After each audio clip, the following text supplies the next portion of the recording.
Depuis plus d'un siècle, l'Église catholique s'efforce d'interpréter les questions sociales de l'époque moderne à la lumière toujours de l'Évangile et de la tradition de l'Église.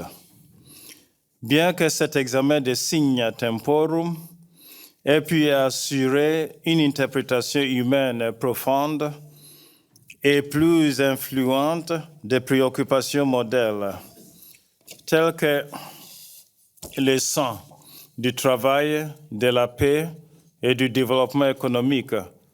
La doctrine sociale de l'Église se doit de relever plusieurs nouveaux défis si elle veut avoir un impact sur les tendances mondiales actuelles. En 2015, Laudato Si a abordé la crise socio-écologique actuelle sans précédent. Dans ce dernier document de la doctrine sociale de l'Église, le pape François appelle toute la famille humaine à écouter tant la clameur de la terre que la clameur des pauvres, qui sont inextricablement liés. En effet, étant donné que justice sociale et l'écologique vont de pair, nous devons les aborder ensemble. Ce qui ne va pas sans difficulté. Permettez-moi alors de souligner seulement certains de ces défis en les regroupant en 3 volets autour du mot maison, oikos. La maison ou oikos en grec est la racine pour économie, écologie et oikumène, le monde entier habité en relation l'un avec l'autre. Le lieu où nous vivons et prospérons en commun par le dialogue. En incluant alors le mot maison dans le sous-titre de l'encyclique Laudato Si, le début implique que l'économie, l'écologie et l'œcuménisme sont entrelacés. En effet, puisque parmi les pauvres les plus abandonnés et maltraités se trouve notre terre opprimée et dévastée, qui gémit en travail d'enfantement. Notre maison commune a besoin d'être d'une bonne administration économique, des liens fructueux entre les différents réseaux de vie, c'est l'écologie, et de dialogue et respect entre ses habitants. On commence avec oikumène, dialogue, participation, œcuménisme. Le premier volet des défis que je voudrais souligner est lié à oikumène, au dialogue. Laudato Si appelle à un nouveau dialogue sur la façon dont nous construisons l'avenir de la planète. Un dialogue à partir duquel nous pouvons trouver des modèles de développement inclusif et durable. Pour être vraiment inclusif, ce dialogue doit inclure tout le monde, en particulier ceux qui sont les plus touchés par la pauvreté et la dégradation de l'environnement. Et il doit se dérouler à différents niveaux, international, national et local. Tout le monde peut à quelque chose à apporter pour contribuer à ce dialogue. Aucune forme de sagesse ne peut être laissée de côté. Un premier défi pour la doctrine sociale de l'Église consiste donc à approfondir cette approche dialogique, à la fois ad intra et ad extra. Le dialogue auquel nous invite le pape Benoît XVI donne Fides et Ratio et dans l'encyclique Caritas in Veritate.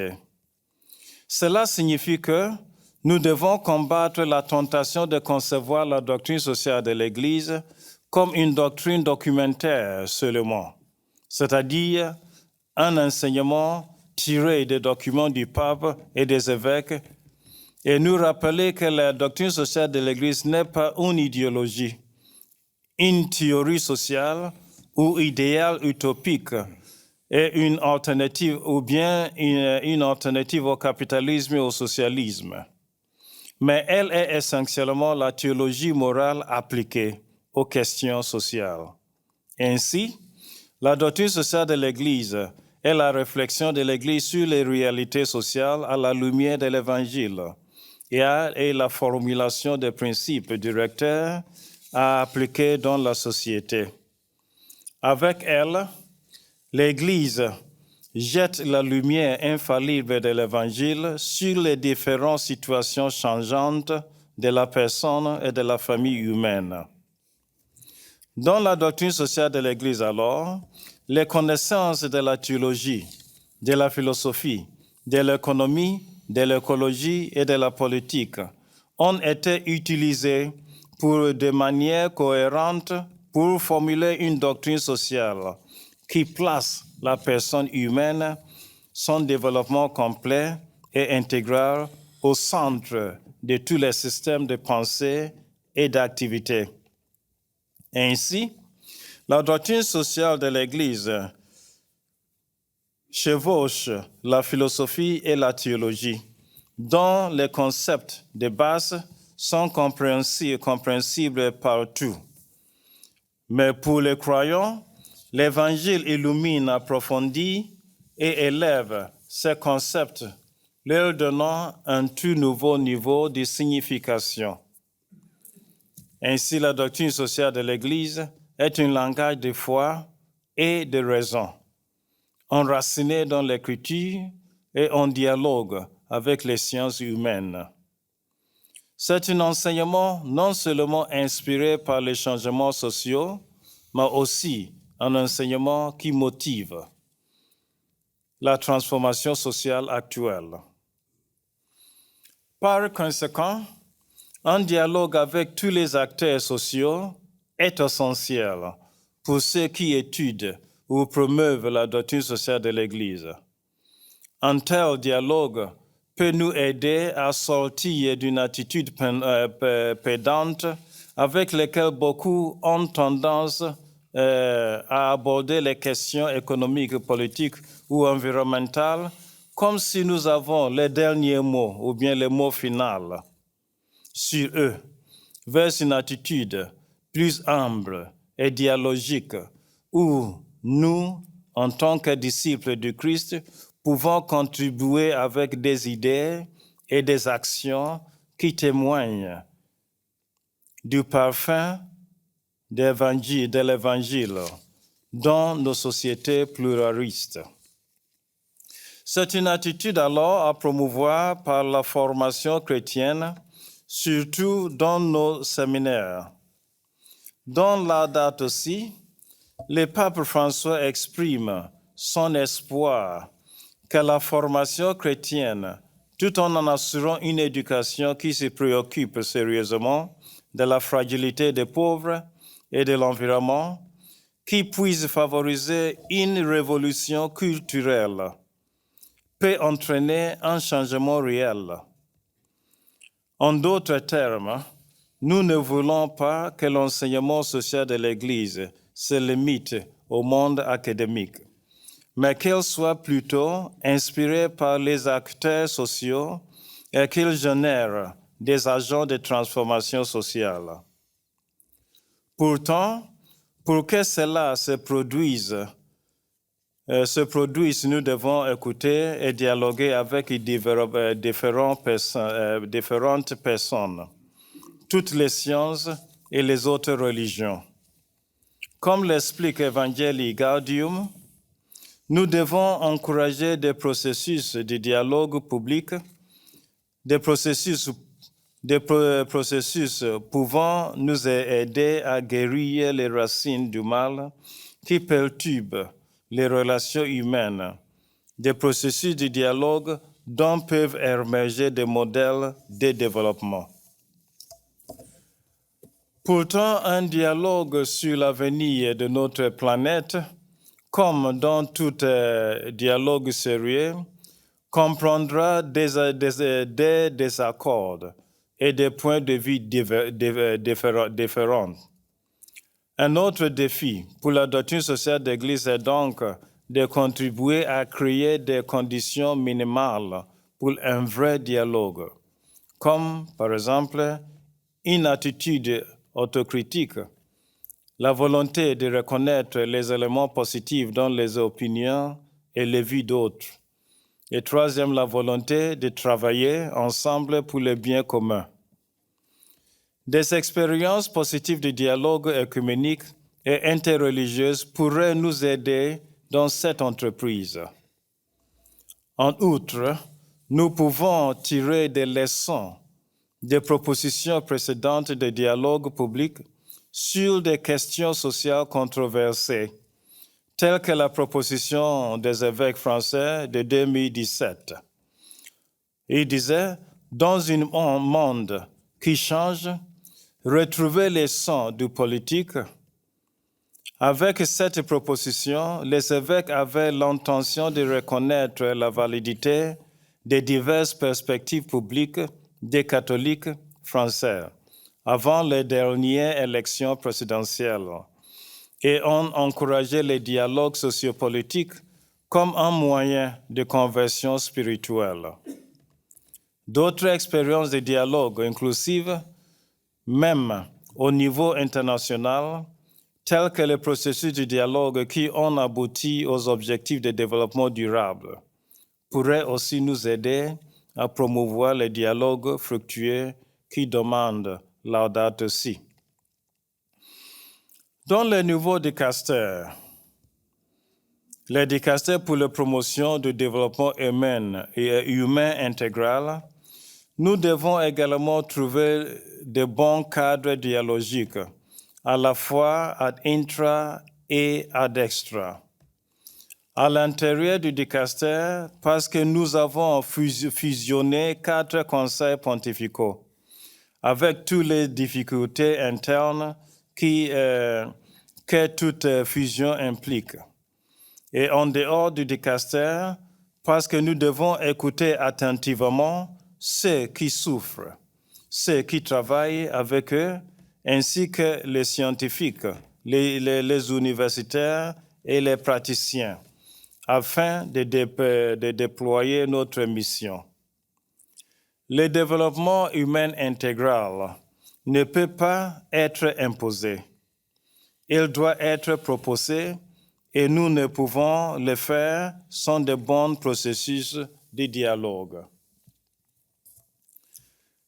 Oikonomos, économie et les questions du travail. La deuxième série de défis pour la doctrine sociale de l'Église concerne l'oikonomos, ou bien l'économie. Le pape François critique un système économique qui est maître plutôt que serviteur de l'humanité et nous rappelle que selon la tradition sociale de l'Église, l'économie, tout en cherchant la croissance économique, devrait avoir les personnes au centre et respecter l'environnement.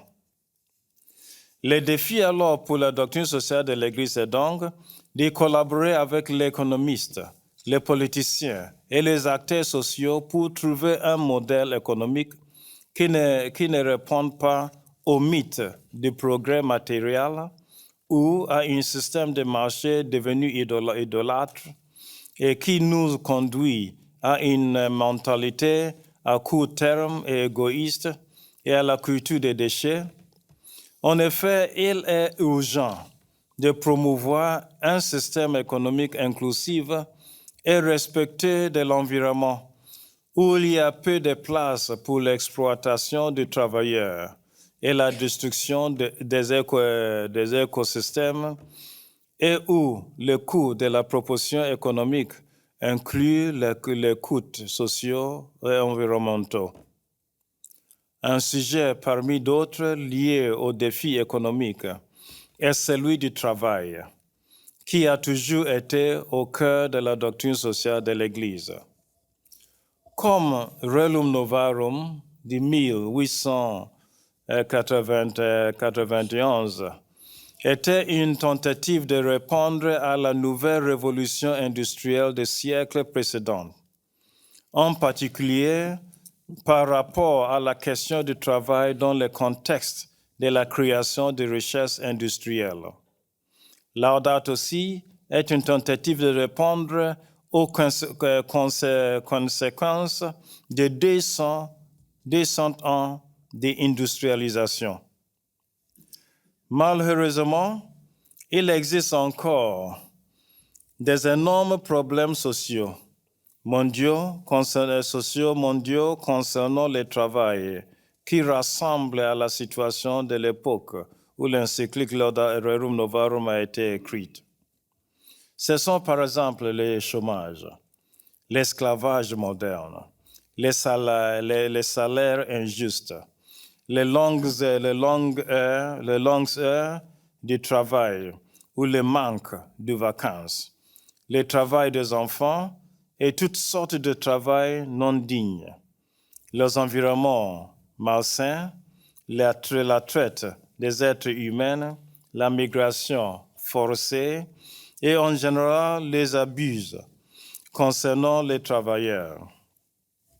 Nous avons encore des problèmes avec les multinationales qui violent les droits de l'homme comme nous l'avons pu le constater au cours des dernières décennies avec certaines entreprises du secteur du textile, d'alimentation et des jouets et des mines. Tous ces problèmes du travail sont des défis récurrents et nous ne devons pas supposer qu'ils sont terminés. Mais aujourd'hui, au-dessus d'eux, nous avons un énigme toujours de la robotisation qui est devenue un facteur de productivité dans de nombreux pays et le problème le plus subtil d'intelligence artificielle qui est en train de changer complètement la dynamique du travail. De plus aujourd'hui, nous assistons à la façon dont, pour la première fois dans l'histoire, le travail humain provoque l'épuisement des milieux naturels et des écosystèmes et qui, à son tour, affecte les pauvres dans le monde entier. Le dernier défi, c'est l'écologos ou bien l'écologie. Le dernier volet des défis actuels de la doctrine sociale de l'Église est lié à l'écologos ou bien à l'écologie. Outre les liens entre l'écologie et l'économie que je viens de mentionner, je voudrais souligner d'autres défis interdisciplinaires soulevés par la crise écologique. Au sein de la théologie des défis de la doctrine sociale réside dans la recherche intra-théologique telle que la mise en relation de la doctrine sociale de l'Église avec les théologies bibliques, dogmatiques et sacramentales. Laudato Si déclare clairement qu'il n'y a pas de place dans la Bible pour un anthropocentrisme despotique qui mène à l'idée fausse de considérer que les êtres humains sont au centre de la création et qu'ils sont les dominateurs absolus de la terre. Cette vision théologique déformée a en quelque sorte contribué à l'anthropocentrisme moderne excessif qui, en ignorant les limites humaines et l'importance des relations avec les autres humains et avec la nature, nous a paradoxalement conduit à un état d'esprit technique qui ne reconnaît pas les valeurs intrinsèques des créatures. Bien que le catéchisme de l'Église catholique critique cet anthropocentrisme déformé, certains chrétiens sont encore mal orientés et sont donc influencés par celui-ci. Par conséquent, il a besoin de plus de recherches sur la centralité des relations entrelacées avec Dieu avec les êtres humains et avec toutes les créatures, et sur la façon dont cela est inclus dans notre spiritualité et dans la liturgie. Depuis, la doctrine sociale de l'Église doit interagir avec la théologie sacramentale afin d'analyser comment les célébrations chrétiennes peuvent contrer certains des problèmes spirituels liés à la crise socio-écologique actuelle, comme la rapidification, à savoir l'intensification des rythmes de la vie et du travail qui entravent le développement. En ce sens, les éthiciens sociaux et les sacramentalistes pourraient faire la lumière sur la façon dont la notion de temps comme kairos, par opposition au temps comme simple chronos, qui nous conduit à la rapidification, peut motiver un changement réel dans la façon de vivre, la production, le commerce, la consommation et le gaspillage. En dehors de la théologie, l'un des défis de la doctrine sociale de l'Église concernant l'anthropocentrisme préjudiciable est la position de l'Église devant ce que l'on appelle la troisième génération des droits de l'homme. Ces droits vont au-delà des droits civils et politiques de la première génération et au-delà des droits sociaux et culturels dans la deuxième. En effet, comme Karel Vasák, un juriste français né en République tchèque et directeur de la division des droits de l'homme et de la paix dont l'UNESCO a affirmé en 1977, la troisième génération des droits de l'homme se réfère aux droits de solidarité comme les droits au développement et à la paix, les droits à autodétermination et les droits des minorités, les droits à un environnement sain et les droits de propriété sur le patrimoine commun de l'humanité. En bref, ces droits sont considérés comme les droits d'équité intergénérationnelle, comme des droits de durabilité et comme des droits environnementaux. La participation alors à leur analyse interdisciplinaire est particulièrement pertinente, non seulement en raison de la crise socio-écologique sans précédent à laquelle nous sommes confrontés, qui touche les plus pauvres et affectera les générations futures, mais aussi parce que nous sommes à la veille du 70e anniversaire de la Déclaration universelle des droits de l'homme.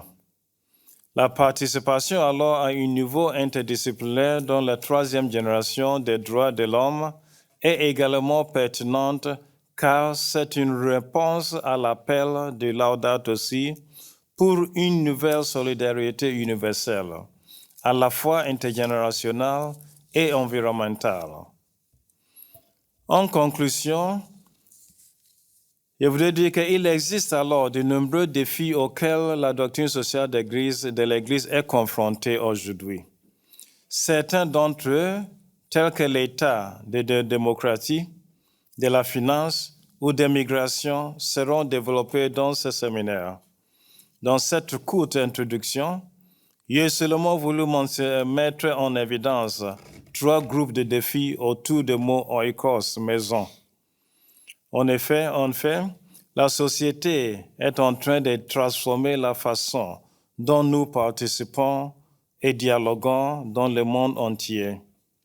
La façon dont nous administrons notre maison commune, en particulier notre façon de travailler, et la façon dont nous interagissons avec les écosystèmes.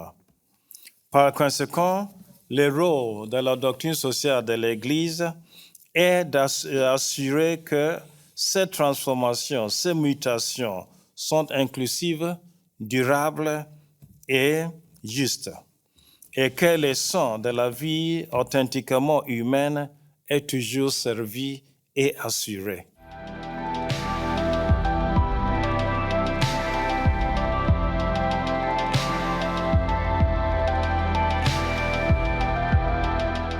Doctrine sociale de l'Église.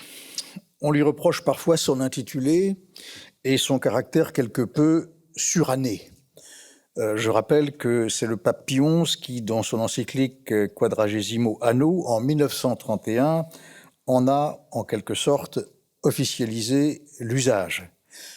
N'en manquons pas l'essentiel qui a présidé à l'établissement de ce corpus prestigieux, à savoir témoigner de la puissance agissante de l'esprit chrétien dans toutes les strates de la vie sociale et qualifier correctement les ressources que la révélation fournit pour guider ceux qui passent à l'action solidaire. Nous disposons en effet depuis les débuts des années 2000, faisant écho à une demande expresse de Jean-Paul II en 1995 et orchestrée par ce qui s'appelait le Conseil pontifical Justice et Paix, nous lui devons qu'ait pu être réalisé un compendium, c'est-à-dire un abrégé condensé traduisant ce qui, comme vous l'avez rappelé, Éminence, depuis l'encyclique sociale Rerum Novarum, publiée par Léon XIII en 1891, et qui concerne les questions majeures telles que la destination universelle des biens, le principe de subsidiarité et la centralité de l'homme en matière économique ou politique. Alors, ces questions, en vertu de leur enracinement biblique et social concret, ont gardé une vigueur intacte, même si telle ou telle expression, tel ou tel concept qui les accompagnait ont pris quelques rides. Donc ainsi, par exemple, de l'inculturation, un mot devenu trop faible, sans doute, pour traduire les véritables enjeux du rapport entre la foi et les cultures en pleine mutation. 3 grandes parties organisent ce compendium. Le dessein d'amour de Dieu pour l'humanité, deuxièmement, la famille, cellule vivante de la société, et enfin, la doctrine sociale et l'action ecclésiale. De nombreux dossiers y sont déclinés, ils sont structurés par des références aussi bien bibliques que magistérielles. Ils traduisent la volonté ecclésiale d'incarner la force libératrice du Christ dans les diversités des situations humaines, ce qui fait de l'Église qui traite de la doctrine sociale autre chose qu'une officine de l'humanitaire. Mais les facteurs sociaux ne sont jamais fixes, et c'est pourquoi Benoît XVI aimait dire, je le cite en substance, que la lumière inchangée du divin se projette de siècle en siècle sur des situations sans cesse nouvelles. Il s'agit en effet non pas d'adapter, quel horrible mot, il ne s'agit pas d'adapter les règles induites par le message évangélique, mais de témoigner de la force extraordinairement opérante que celui-ci procure à ceux qui cherchent à promouvoir, pour reprendre une formule de Paul Ricoeur, une vie bonne avec et pour autrui dans des institutions justes. C'est selon une telle inspiration que notre Académie s'est mise au travail à partir de ses différentes sections disciplinaires, l'économie, le droit, sciences sociales, philosophie, théologie, puis a mis sur pied la présente réunion dont l'enjeu est triple. En premier lieu, nous avons à mettre en relief, de façon analytique, les différents segments de la vie sociale actuellement en mouvement, voire en métamorphose. En second lieu, il nous faut vérifier ce que nous suggère de critères de jugement la grande tradition chrétienne de l'enseignement social. Et enfin, promouvoir ce que nous, les catholiques, avec le Saint-Père, nous appelons désormais, et l'affaire a été largement et éminemment déclinée à l'instant, l'écologie intégrale, soucieuse de mettre en croissance spirituelle toutes les composantes de l'humain aujourd'hui fragilisées. Les actuelles données géopolitiques, économiques, juridiques, diplomatiques et militaires ne peuvent nous faire ignorer le tragique de cette trajectoire commune. Les déstabilisations que nous enregistrons à grande échelle dans tous ces domaines ont désormais pris le visage troublé de la menace, qu'il s'agisse de la fragilisation des démocraties ou de la famille. Il faudrait y ajouter, face aux avancées parfois prometteuses des technosciences et des biotechnologies, le retour incontrôlé, hélas, de quelques apprentis sorciers.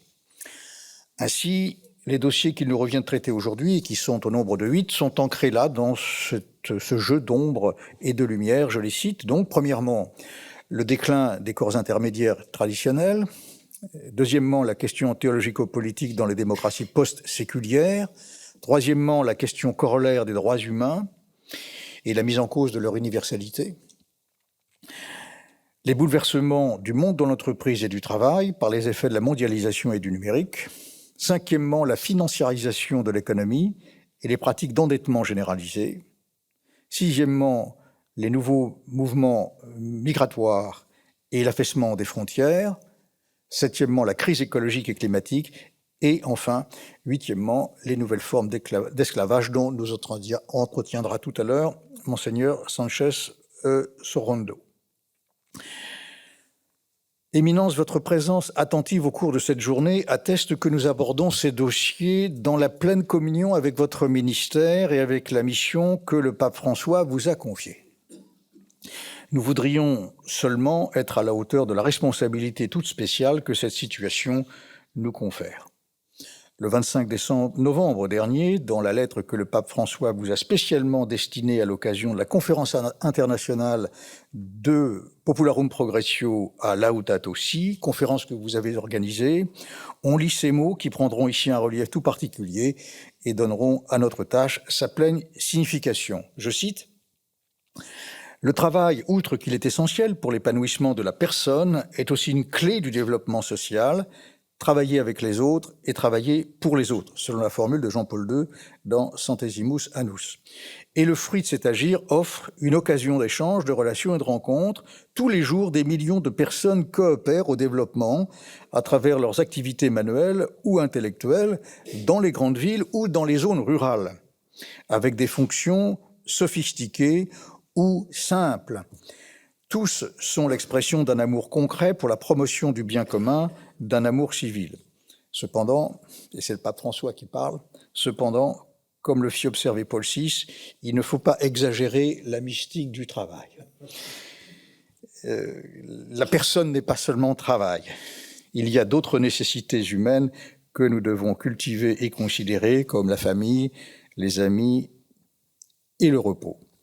En attendant ce moment ultime, permettez-moi, chers amis, de vous inviter à remplir l'office pour lequel nous nous sommes rendus disponibles.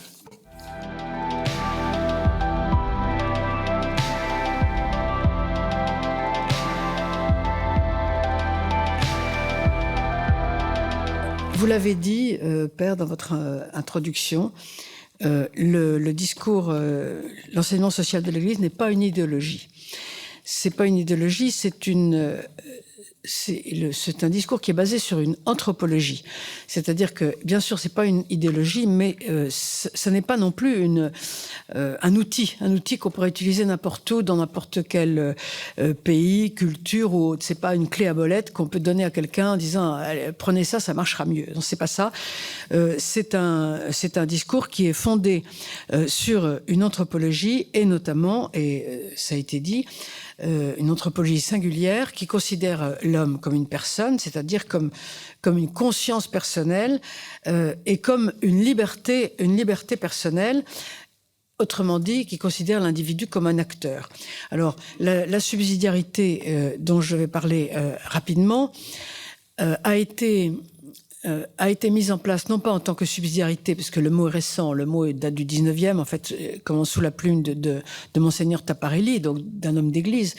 Mais auparavant, nous avons un développement de la subsidiarité en tant que chose, déjà, on peut dire déjà chez Aristote. Dans la politique d'Aristote, la description des corps intermédiaires allant de la famille à la cité, c'est déjà la subsidiarité, avec l'idée de la société parfaite, entre guillemets, qui signifie pas qu'elle est sans tâche, mais qui signifie qu'elle se suffit. Et donc là, nous avons typiquement la subsidiarité, donc depuis Aristote, et puis en passant par un certain nombre d'auteurs, et jusqu'à celui que je considère comme le roi de la subsidiarité, qui est Altusius, XVIIe siècle, en cours de traduction pour la première fois en France, c'est comme incroyable, et j'en suis très fière, par une de mes élèves, Gaëlle de Melemestre. Bon, je passe là-dessus, puisque nous sommes finalement, nous en sommes à parler du discours notamment sur la subsidiarité et la démocratie dans l'Église aujourd'hui. Alors, nous retrouvons dans les textes de l'Église depuis une cinquantaine d'années, puisque c'est de ça qu'il s'agit dans ce groupe de travail qui a été excellemment conduit, et je tiens à le rappeler, par Jean-Yves Naudet, depuis 2 ans, d'une façon à la fois très, très compétente et très agréable, très amicale. Nous en sommes à redire bien sûr le caractère sacré de la personne, mais surtout le caractère sacré de la conscience personnelle.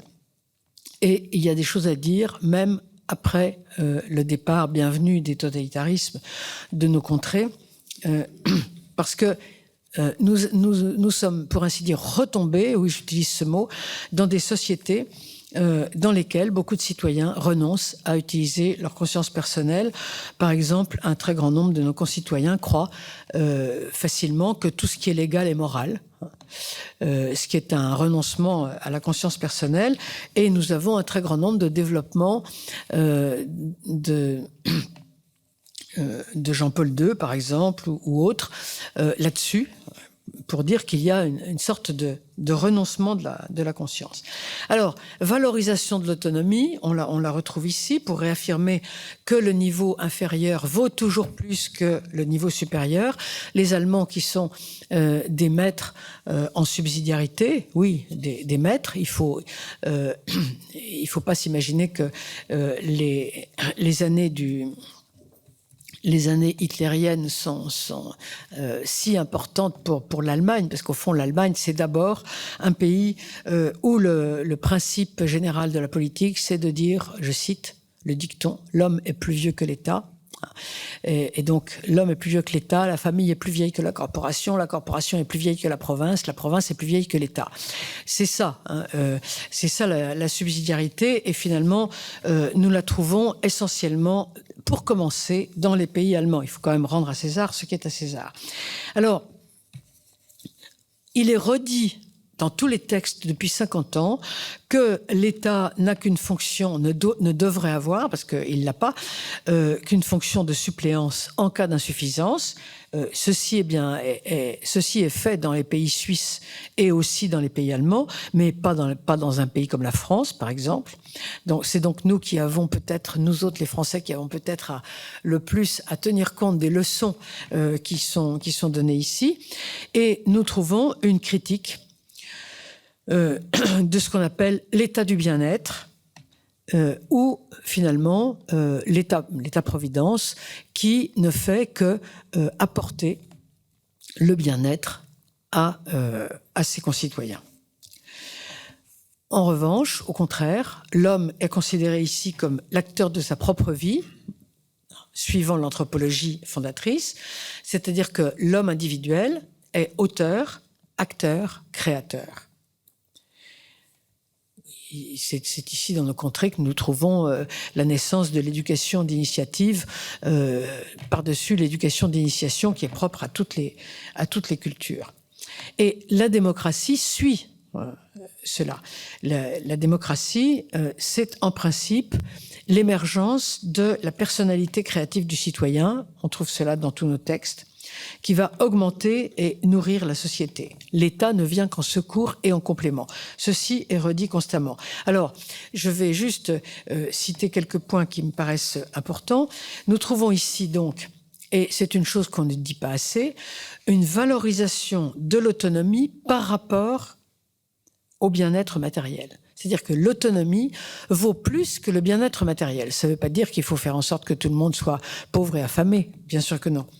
Mais, si vous voulez, dans un pays comme la Suisse, par exemple, où le principe de subsidiarité est développé au maximum, eh bien, certains cantons préfèrent vivre plus pauvrement, par exemple du point de vue de la culture, par exemple avoir moins de cinéma, avoir moins de théâtre, plutôt que de recevoir davantage de l'État fédéral.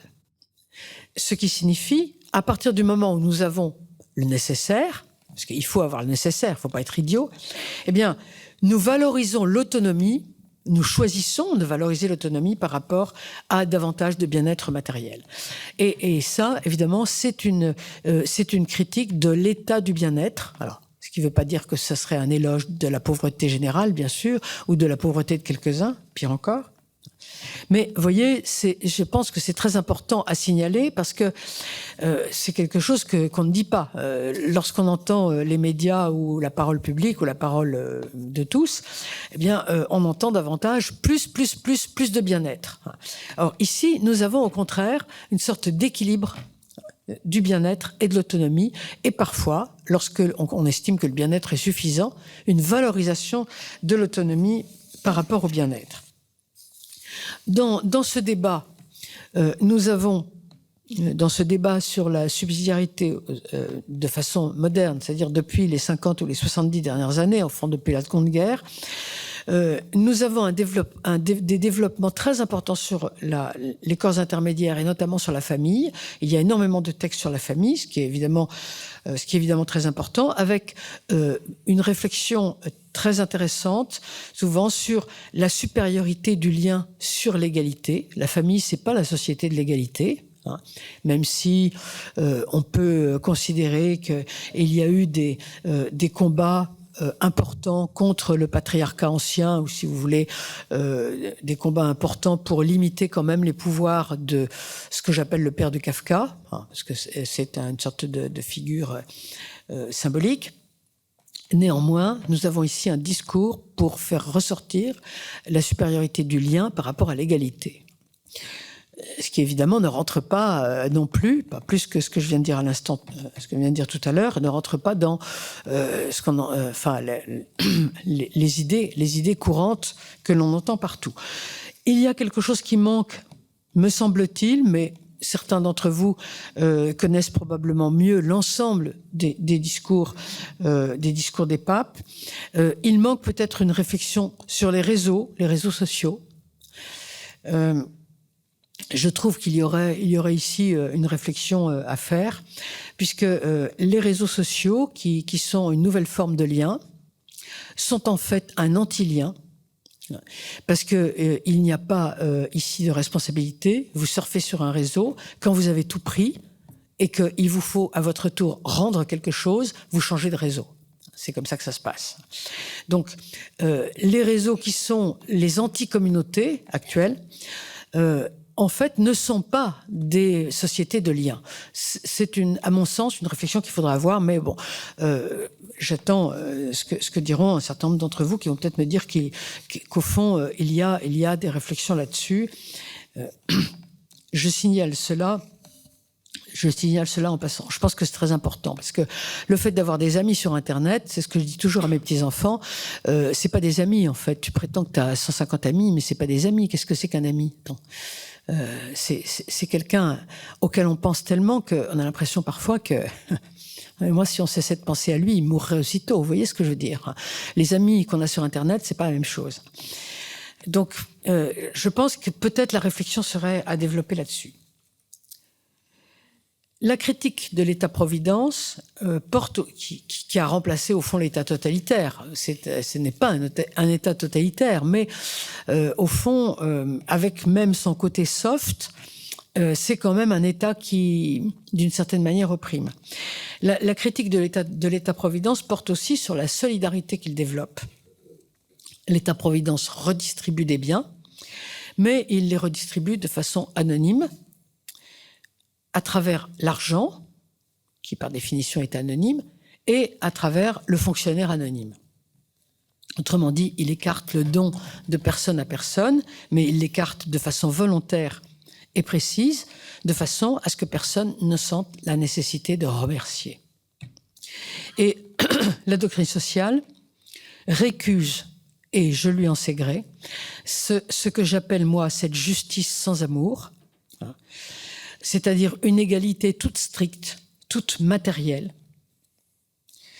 alors que je pense que la solidarité, la vraie solidarité, et là j'en appelle aux aux écrits de quelqu'un qui n'est pas chrétien, qui est agnostique, Patočka, dans les essais hérétiques, parle de la solidarité des ébranlés, c'est-à-dire la solidarité de ceux qui connaissent le tragique de la vie. La redistribution sociale, en réalité, devrait traduire intrinsèquement la rencontre des soucis humains, du souci au sens profond. Je rappelle quand même que le verbe « partager » en français signifie deux choses très différentes. Je partage un gâteau, découper un gâteau. À ce moment-là, si je découpe un gâteau, je peux le découper en 4 ou en 8, mais après, il n'y aura pas de 5e ou de 9e part. C'est une manière individuelle de partager. Ou bien alors, partager signifie aussi mettre en commun, comme on partage des convictions. Et alors, à ce moment-là, le gâteau, si j'ose dire, les convictions, vont augmenter au fur et à mesure qu'on les partage, au lieu de diminuer au fur et à mesure qu'on les partage. Ça me paraît très important d'utiliser le terme partagé dans le deuxième sens. C'est ainsi que je comprends, moi, la parabole de la multiplication des pains. Mais je suis ici au milieu de tellement de théologiens que je n'oserais pas développer davantage. Donc, la solidarité, c'est plutôt la mise en commun des tourments existentiels, en même temps, évidemment, que du tourment de la faim ou du logement. Mais on a trop tendance à comprendre le mot partager comme le partage du gâteau. L'État-providence, en fait, se définit par la défiance, puisqu'il se croit le seul acteur possible du bien commun. Et il y a une dernière chose que je veux signaler et qui m'a frappée dans cette lecture de la doctrine sociale depuis 50 ou 70 ans. C'est le discours sur la démocratie. Comme vous savez, l'Église n'a pas toujours eu un discours favorable à la démocratie. Il suffit de se souvenir de se rappeler le syllabus. La doctrine sociale réclame une démocratie participative et elle admet qu'il y a une évolution dans la prise en compte de la démocratie. L'idée selon laquelle l'époque contemporaine voit croître le niveau culturel et en même temps, je cite des paroles ici de Paul VI, se développer le sens de la liberté. C'est-à-dire qu'ici, nous avons quelque chose de très intéressant à cet égard et qui à moi m'importe. Ce que j'appellerais, et je termine là-dessus pour laisser la parole à Emmanuel, la prise en compte de ce que Vico appellerait le grandissement de l'homme sous l'œil avisé de Dieu. C'est-à-dire, au fond, une sorte d'idée du progrès.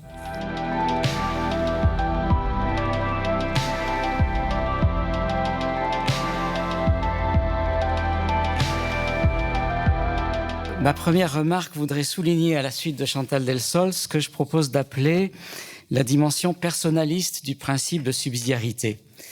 Il me semble que le principe de subsidiarité est en effet trop souvent réduit dans un certain nombre de vulgarisations à un principe technique de management des compétences, comme on dirait aujourd'hui en vocabulaire managérial. La fameuse formule que l'on retrouve notamment dans l'encyclique Quadragesimo Anno, que l'échelon supérieur ne fasse pas ce que l'échelon inférieur est capable de faire par lui-même, exprime bien la vérité du principe, mais de telle manière que celui-ci pourrait n'être compris que comme un principe d'efficience économique ou de hiérarchie des niveaux d'autorité au service d'un groupe, ce qui a certainement toute sa valeur, mais qui peut ne pas faire apparaître le fondement personnaliste du principe. Ce fondement ne peut apparaître vraiment que si la subsidiarité est comprise, me semble-t-il, comme un moyen au service de la promotion des personnes, dont le sens profond est de reconnaître la dignité et la capacité d'action de chaque être humain et sa capacité à être au service du bien commun, à réaliser sa vocation d'acteur et de créateur de la vie sociale. Alors il me semble que c'est chez Saint Jean-Paul II, le pape personnaliste, le pape philosophe, auteur de Personne et Acte, que cette insistance est peut-être la plus remarquable dans l'histoire récente de la doctrine sociale. Je vais rappeler rapidement certains principes posés dans les encycliques sociales de Jean-Paul II. J'aurais aimé prolonger jusqu'au pape François, mais le temps imparti m'en empêche et je me dis que dans le reste de la journée, comme le pape François est dans l'actualité de tous aujourd'hui, il reviendra souvent dans nos propos. Dans l'encyclique sur le travail de 1981, Laborem Exercens, Jean-Paul II définit au paragraphe 15 ce qu'il nomme explicitement l'argument personnaliste, qui justifie, dit-il, la priorité du travail sur le capital et le droit pour le travailleur d'être considéré, je cite, non pas comme un instrument de production, mais comme un véritable sujet du travail doué d'initiative propre, ce qui, dans la suite du paragraphe, éclaire, déclare Jean-Paul II, à la suite de saint Thomas d'Aquin, le droit à la propriété privée personnelle des moyens de production.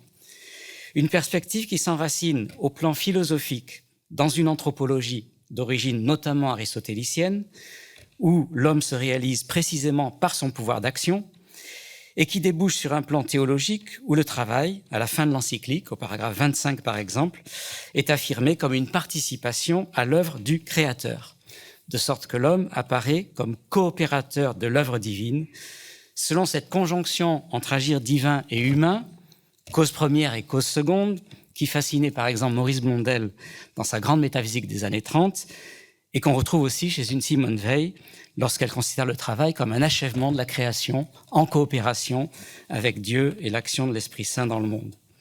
Donc cette perspective se poursuit dans la seconde grande encyclique sociale de Jean-Paul II, Sollicitudo Rei Socialis de 1987, mais l'analyse là s'élargit car il ne s'agit plus seulement de dénoncer l'étouffement du droit à l'initiative dans l'ordre du travail, dans l'ordre économique, mais l'étouffement, la destruction de ce que Jean-Paul II appelle la personnalité créative du citoyen, une formule citée dans le texte de Chantal Delsol et que j'affectionne beaucoup, parce qu'elle prend tous les plans économiques, social, politique, culturel, la personnalité créative du citoyen.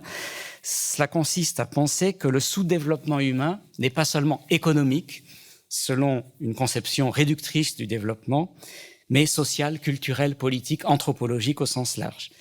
De telle manière que, souligne le paragraphe 30 de l'encyclique, l'homme a été créé pour une tâche à accomplir, qui est le développement de tout l'homme et de tous les hommes. On retrouve ici la formule de Populorum Progressio, mais qui vient en fait des penseurs lyonnais, notamment François Pérou et le père Lebret, fondateur d'Économie et Humanisme. Et l'encyclique se termine alors par une mise en relief extrêmement forte entre la dimension personnaliste du principe de subsidiarité et ce que j'appellerais sa dimension sociale, qui conduit à l'obligation de collaborer au développement de tous.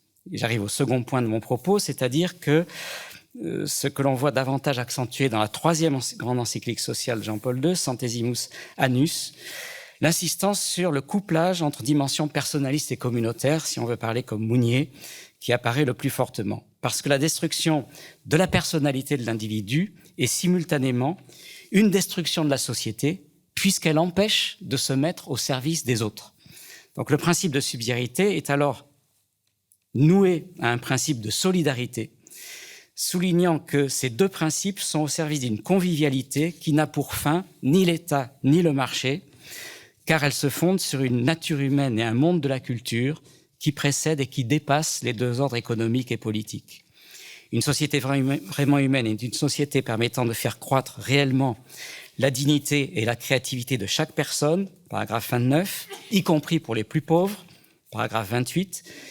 Et j'insisterai sur cette formule au paragraphe 34, que ce qui est dû à l'homme, ce n'est pas seulement les conditions d'existence lui permettant de survivre et de s'épanouir en tant qu'individu, mais c'est la possibilité, je cite, d'apporter une contribution active au bien commun de l'humanité. De telle sorte qu'ici, on aurait envie de dire qu'il y a la définition de la capacité de se donner aux autres comme une sorte de droit de l'homme, de droit fondamental. Une formule qu'on va retrouver dans un instant chez le père Joseph Resinski. J'arrive à deux exemples d'application du principe de subsidiarité qui m'ont parlé ces derniers temps, à titre personnel, en étant engagé dans différentes collaborations en tant que directeur à l'Université catholique de Lyon du CRESO, le centre de recherche en entrepreneuriat social. Un exemple social et un autre sur le plan économique. Sur le plan social, je me référerai à l'action du mouvement ATD Quart Monde inspiré par le père Joseph Resinski. Ayant participé au colloque de Cerisy-la-Salle en juin dernier consacré à la pensée du Père Joseph, avec un certain nombre de nos amis, comme par exemple Jean-Baptiste de Foucault, j'ai été frappé de voir à quel point sa pensée et son action pouvaient être vues comme une traduction inusitée du principe de subsidiarité. On peut en effet résumer pour une part l'inspiration du Père Joseph comme une volonté de faire sortir les plus pauvres du statut d'assistés que les sociétés modernes leur confèrent le plus souvent, pour en faire des acteurs de leur participation à la société, ce qui articule précisément les dimensions personnalistes et communautaires du principe de subsidiarité que je viens de rappeler, en voyant dans la création d'un lien entre les personnes, comme vient d'y insister Chantal Delsol, la vraie finalité de ce principe. Et ceci est d'autant plus vrai qu'une des intuitions propres du Père Joseph, vous le savez, dans son action visant à résorber l'extrême pauvreté, c'est de ne pas viser l'individu seul, mais la famille, en voyant, comme le voit la doctrine sociale, combien la famille est le premier lieu où les relations de service et de liens mutuels entre les personnes sont facteurs de croissance pour chaque personne. Dans le compendium sur la doctrine sociale, au paragraphe 213, vous savez que la famille est vue, parallèlement au principe de subsidiarité, comme un rempart contre l'individualisme et le collectivisme à la fois, car en elle, je cite, « la personne est toujours au centre de l'attention en tant que fin et non comme moyen ». Et on voit que l'insistance mise sur la famille, qui précède la société et l'État, rejoint l'anthropologie du principe de subsidiarité. Le deuxième exemple que je prendrai pour terminer, je me référerai ici au travail engagé à Lyon avec une entreprise, le groupe Electric Feel Automotive, une entreprise d'origine familiale attachée aux valeurs du catholicisme social lyonnais, qui devient aujourd'hui un groupe international implanté sur les 4 continents et qui vient de recevoir, c'est une coïncidence, il se trouve il y a 2 jours, le trophée des leaders du capital humain dans la catégorie management à Lyon. Le principe de subsidiarité se trouve défini dans la charte de cette entreprise, comme une des valeurs du groupe. Et en travaillant sur ces valeurs, on s'est aperçu de 2 choses. Le premier, c'est que ce principe de subsidiarité, qui était défini comme une des 8 valeurs du groupe, en fait apparaissait comme transversal à toutes les valeurs, à toutes les structures de l'entreprise, était en fait hors catégorie. Pour moi, cela donne un critère de vérification de la vraie valeur accordée à ce principe dans une organisation. Si ce principe est vraiment compris dans sa dimension anthropologique, c'est un principe qu'en philosophe, on aurait envie de dire transcendantal et non catégorial, non sectoriel. Et le deuxième constat que nous faisions, et ça va m'amener à la conclusion, c'est que, comme nous le disait le DRH d'Electric Feel, ce principe était interprété par les Américains dans la filière américaine de manière individualiste, comme une sorte de déclaration d'indépendance possible à l'égard du groupe, évidemment. Alors qu'il était inversement compris dans la filiale chinoise comme une atteinte au principe d'obéissance au chef. Et ça, c'est extrêmement éclairant dans l'ordre économique pour voir comment le principe de subsidiarité peut être vu de manière contrastée dans des climats culturels différents. Cette situation vérifie pour moi un des aspects sur lesquels insiste volontiers Chantal Delsol, celui selon lequel le principe de subsidiarité est typique d'une tradition occidentale où se sont mélangées la source grecque et la source judéo-chrétienne, donnant lieu à un concept de dignité humaine qui peut être exprimé sur un plan philosophique ou théologique, mais avec cette double source.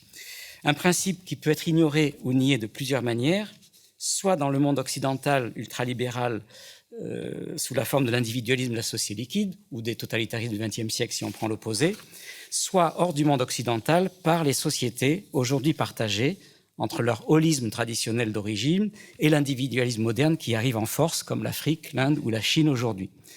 Dans ce contexte, je voudrais terminer par un motif d'espérance. Au colloque d'ATD Carbone auquel je faisais allusion tout à l'heure, ont été données plusieurs interventions en vidéo d'intellectuels chinois non croyants, mais inquiets des évolutions socio-économiques et politiques de leur pays, entre étatisme et oligarchie, et qui sont aujourd'hui en train de traduire les ouvrages de Joseph Resinski en Chine.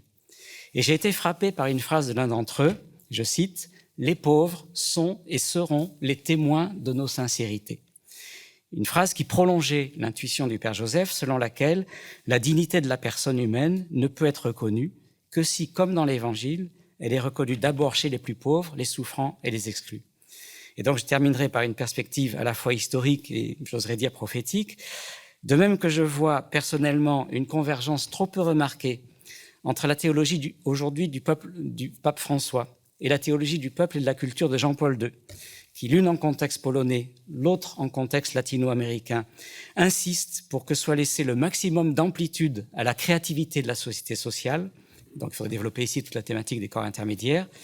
De même, il me semble qu'on peut espérer que le siècle actuel sera celui où commencera à se réaliser, parallèlement à la désoccidentalisation du christianisme au plan mondial, une extension du principe de subsidiarité en dehors de la tradition occidentale vers les civilisations de nature holistique, comme celle de la Chine, de l'Inde ou de l'Afrique. Et donc, il faut avoir à ce moment-là une vision mondiale du christianisme et de l'évolution du monde comme celle du pape François aujourd'hui.